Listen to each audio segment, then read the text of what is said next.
जालना के पालशेंद्रा में दो दलित भाइयों के हत्या का मामला राज्य सरकार फास्ट ट्रैक कोर्ट में चलाए, ऐसी मांग की जा रही है। इस मामले में पूर्व सामाजिक न्याय मंत्री राजकुमार बडोले ने पीड़ित परिवार को न्याय देने की बात कही।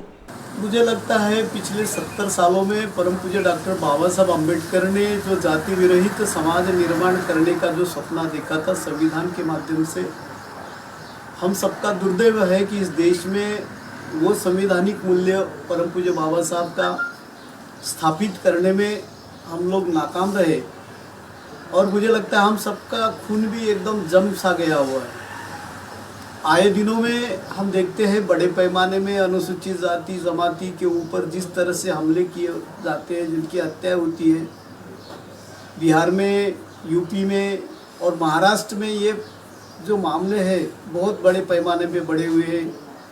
अभी अभी यहाँ पे नागपुर जिले में अरविंद बंसोड़ की हत्या हुई थी, वैसे पूना में जगताप की हत्या हुई थी। और उसके बाद में ये शेंद्रा जो गांव है जालना में, दो भाइयों को दौड़ दौड़ के जिस तरीके से मारा गया, एक भाई गंभीर रूप से घायल है, एक दिव्यांग उनकी बहन है वो भी घायल है। तो इस तरीके का जो जातीयवाद की दृष्टि से जिस तरीके से अनुसूचित जाति के लोगों के ऊपर अत्याचार हो रहे हैं और वहाँ कोई आदमी उसके तरफ ध्यान देता नहीं है, ना मीडिया ध्यान देता है, ना कोई मंत्री ध्यान देता है, ना पालक मंत्री ध्यान देता है, ना वह का आमदार ध्यान देता है। तो ये हम सब के लिए बड़ा गंभीर विषय है।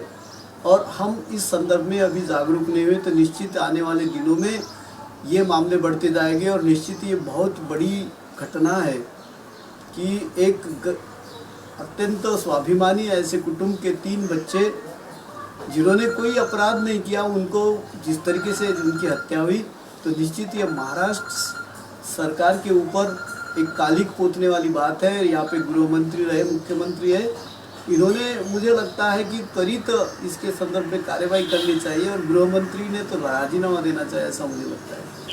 निश्चित ही इसके ऊपर न्यायिक जांच होनी चाहिए, पुलिस की सुरक्षा उस कुटुंब को देना चाहिए, लेकिन सभी पूरे के पूरे कुटुंब को मारने की बात यहाँ हुई और उनके प्रोटेक्शन में जो लोग उनके सामने आते हैं उनको भी मारने की यहाँ पे धमकी दी जा रही है। तो निश्चित ही ये अत्यंत जघन्य ऐसा अपराध है और सरकार ने इसके तरफ तुरंत ध्यान देना चाहिए, पुलिस की सुरक्षा उनको मुहैया करना चाहिए और इसकी न्यायिक जांच होनी चाहिए। ये बहुत बड़ा ये मामला महाराष्ट्र में, और वो भी अभी अधिवेशन शुरू है इस काल में सामने आया हुआ है।